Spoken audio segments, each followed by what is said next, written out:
Hello, my name is Marc Haufe, and I'd like to tell you a little bit more about research we did, literature research we did within the context of the Diamond Project, research that we're doing with University of Humanistic Studies and the UMC Medical Center in Utrecht, the Netherlands, where we're trying to find out how patients can best be aided in spiritual palliative care. At the beginning of that project, we did some exploratory research, and this quote from the Oxford textbook of spiritual care and healthcare really stood out to us because it was about finding and supporting existential and spiritual strengths, and the impact of having that being a cornerstone, maybe even the basics of spiritual palliative care. So we started looking around and saw within the literature a whole line of researchers who thought that this perspective and this aspect was very important. But we also found that quite a few researchers were short on describing how do you do that? How does one foster existential or spiritual strengths?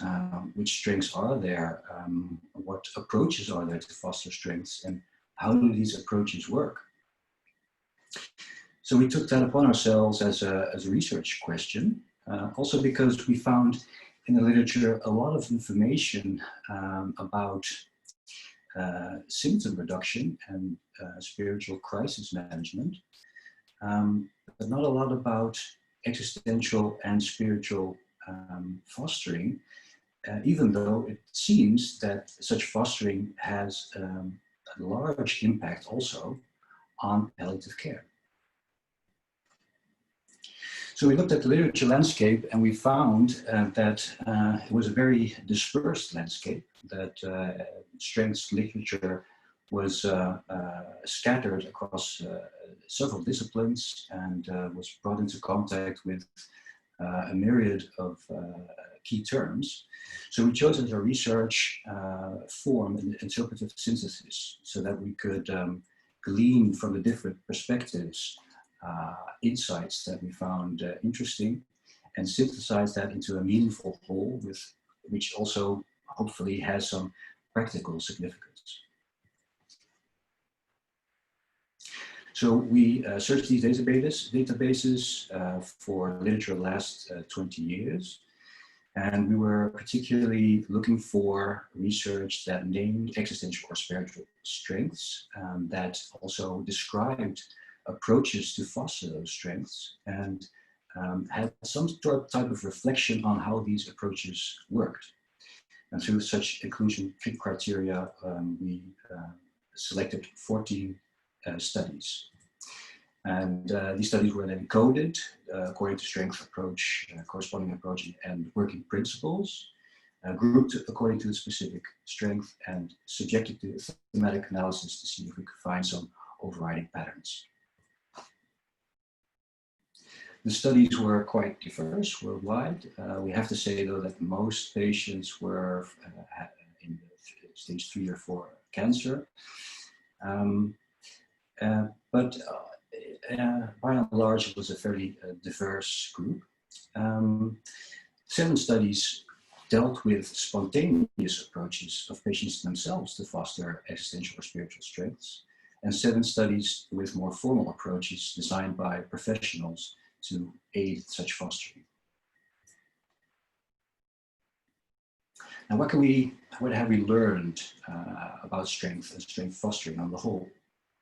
First, we arrived at a working definition of strengths as a strongly sustaining feeling that repeatedly gives patients the experience of energy, certainty, clarity, and guidance. And that strength fostering appears to have a circular dynamic, building upon elements already present in the person in a type of virtuous cycle. And that strength fostering also stimulates each other. So the fostering of one strength can be seen to also stimulate the fostering of another. What type of strengths do we find?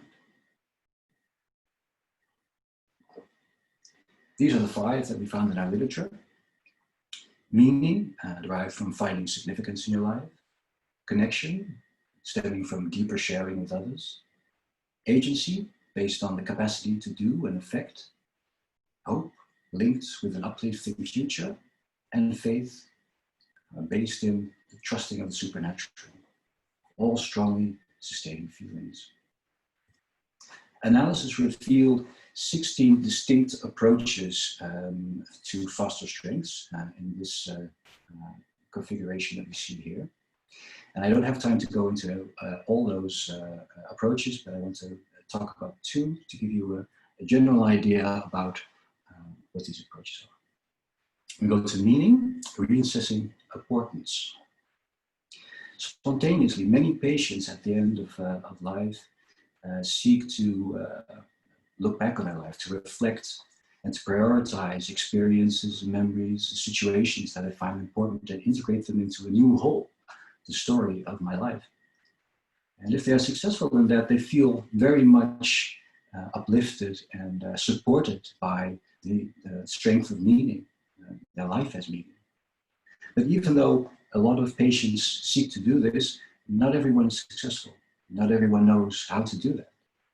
So we found also something interesting in this regard from meaning-centered therapy, a more formal approach to help patients along, where 3 types of strength or meaning, I should say, were explored.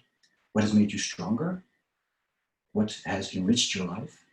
And what do you find are the most important accomplishments in your life?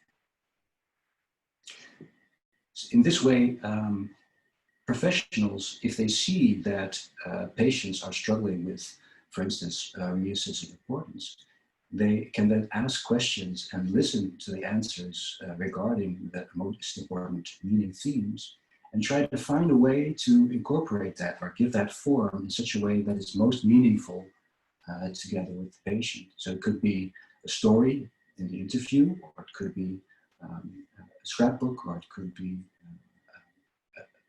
a diary, if you will. Another one, hope linked to the uplifting future.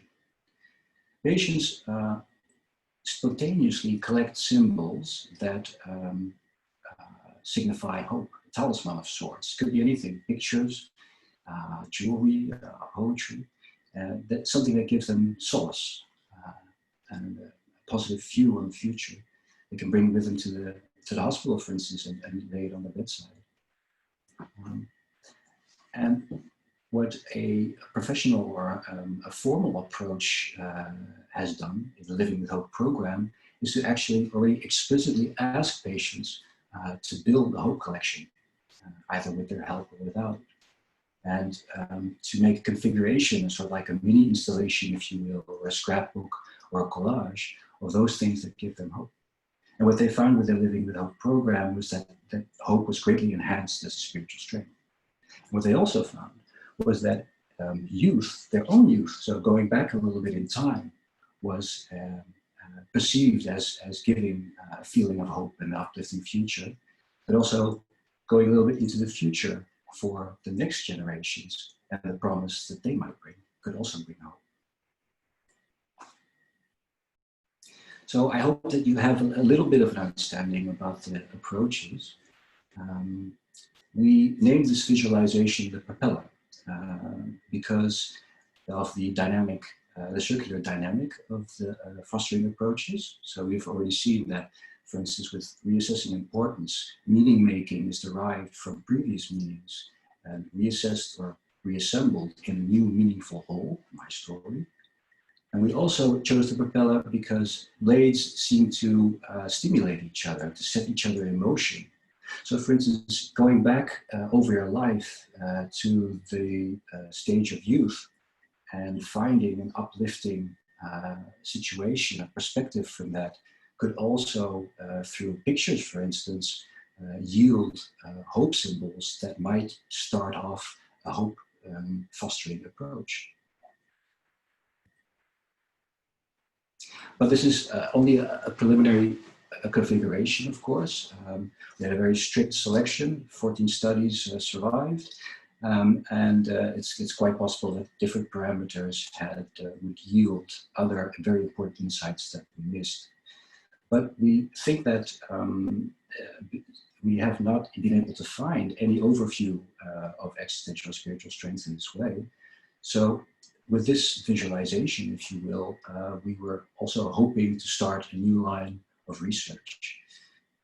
In a practical sense, professionals could become aware of strengths and what patients are doing to foster those strengths. And if they are struggling, also help them start conversations about these strengths and integrate that which is the product of those conversations in the fourth dimension of spiritual care to get a little bit of balance back. So our future perspective is we hope to publish this paper this year and resume our action research in hospital nursing setting, also with this model, COVID permitting. And from 2022 onwards, we're looking for research partners to bring this model further. Thank you very much for your attention.